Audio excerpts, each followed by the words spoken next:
안녕하세요. 군사돋보기입니다. 우크라이나군이 러시아군을 상대로 우세를 점하고 있는 가운데 이제까지 불가능할 것이라 여겨졌던 엄청난 성과들은 내고 있습니다. 현재 우크라이나 내에서 폭격을 감행하려던 전폭기들이 연일 격추되고 있는 가운데 하루에만 10여 개에 가까운 러시아 전폭기들이 떨어져 우크라이나가 러시아군 전투기 격추 신기록을 달성했는데요. 게다가 이들 중에는 러시아가 자랑하는 최신의 전폭기들은 물론 무려 미래 전장의 게임 체인저라고 불리는 지르콘 극초음속 순항미사일까지 탑재한 가장 최신형의 전폭기 수-5234SM까지 끼어 있습니다. 이를 보면 아직 우크라이나의 방공망이 건재한다는 것을 알 수 있지만 아무리 그래도 러시아 최강의 전폭기이자 러시아군에서도 단 10여 대밖에 배치되지 않은 수-5234SM이 격추당했다니 충격적인데요. 좀 더 자세히 알아보겠습니다. 전문가는 아니지만 해당 분야의 정보를 조사 정리했습니다. 본의 아니게 틀린 부분이 있을 수 있다는 점 양해해 주시면 감사하겠습니다. 우크라이나군이 키우 외곽 공세에서 16일 오후부터 17일 오전까지 무려 10대의 적기를 격추했다는 소식이 들려왔습니다. 우크라이나 총참모부는 현재 오히려 우크라이나군이 키우 외곽에서 러시아군에 대한 공세 작전에 돌입했다고 발표했는데요. 3월 17일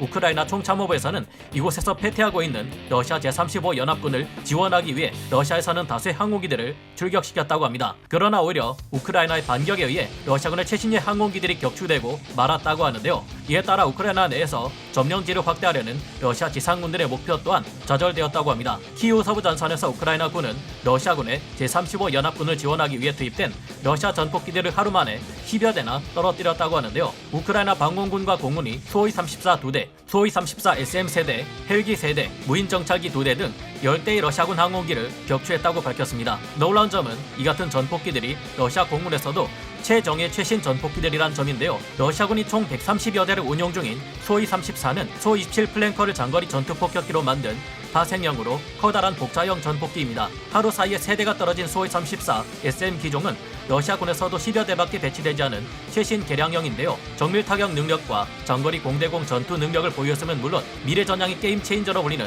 가장 무서운 무기 지르콘 극초음속 미사일의 운용 능력까지 부여된 러시아군의 핵심 타격 자산입니다. 지르콘은 순항 속도가 무려 마 8에 이르는 속도에 예측할 수 없는 엄청난 기동 능력을 가지고 있어 현대 무기 중 가장 무서운 것 중 하나로 불리는데요. 수-34 SM은 지르콘뿐만 아니라 동체 아래 핵미사일을 운용할 수도 있는데 이번 우크라이나의 반격이 정말 만만치 않다는 것을 알 수 있습니다. 심지어 우크라이나 내부에서는 여기에 이어 수-25 전폭기 2대가 추가로 격추되었다는 걸 봤다는 소식이 SNS에 올라오기도 했는데요. 이 같은 상황에 현재 해외로부터 지원되는 제대로 된 지대공 미사일 방공 체계가 대량으로 우크라이나에 지원될 전망입니다. 앞으로 러시아 공군이라 해도 우크라이나를 상대하기 점점 더 벅차질 것으로 보이는데 앞으로 우크라이나 군의 화력이 더욱 기대되네요. 이건 뭐 전자전기도 없고 걸프전이나 이라크전 당시 전자전으로 적 방공망을 아무것도 못하게 만들어버리고 말 그대로 일방적으로 압도적인 폭격 능력을 발휘해 적을 가지고 놀았던 미군과 너무 비교되는 부분입니다. 생각보다 미국과 러시아의 군사력이 너무 큰 차이가 난다는 것을 실감하게 되는데요. 하루빨리 러시아가 욕심을 버리고